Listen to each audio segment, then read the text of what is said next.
चाणक्य ने अपने अपमान का बदला कैसे लिया, चलिए देखते हैं उनकी कहानी। चाणक्य का जन्म एक बहुत ही निर्धन परिवार में 400 ईसा पूर्व में हुआ था। उनका स्वभाव बचपन से ही बहुत उग्र था, इसलिए उन्हें कौटिल्य नाम से भी जाना जाता था तथा उन्हें विष्णुगुप्त के नाम से भी जाना जाता था। चाणक्य ने उस समय के महान शिक्षा केंद्र में शिक्षा ग्रहण की थी। उनका रंग काला था तथा रूप में बदसूरत थे। ईसा के जन्म से कोई 400 वर्ष पूर्व भारत में चाणक्य नामक एक महापुरुष ने जन्म लिया था। चाणक्य के आर्यभक्त जीवन के संबंध में अनेक किंवदंतियां प्रचलित हैं। एक किंवदंती के आधार पर उनके जीवन की एक मनोरंजक घटना यूँ बताई जाती है। एक बार चाणक्य की माता अपने बेटे का मुंह देखते देखते एकदम से रो पड़ी। चाणक्य अपनी माँ को यह रोते देख बड़े आश्चर्य में पड़ गए। उन्होंने पूछा, माँ, तुम मुझे देखकर एकदम क्यों रो पड़ी?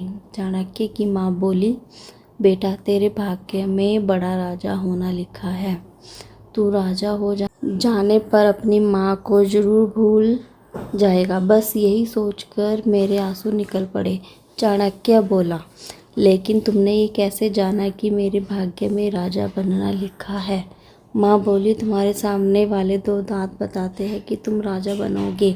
चाणक्य ने बाहर जाकर एक पत्थर उठाया और अपने दोनों दांत तोड़कर फेंक दिए।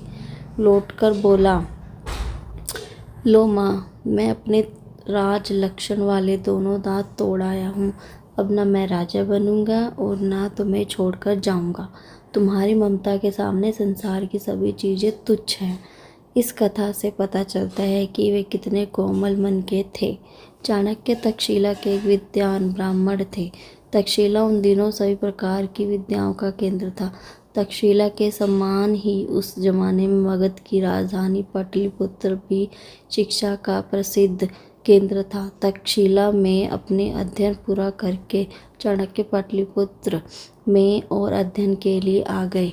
उस समय मगध के सिंहासन पर गणानन नामक राज्य बैठा था। गणानन जाति का शूद्र था। वो बड़ा लोभी था और उसने प्रजा पर बहुत ज़्यादा कर लगाकर अपने खजाने में बड़ा धन इकट्ठा कर लिया था।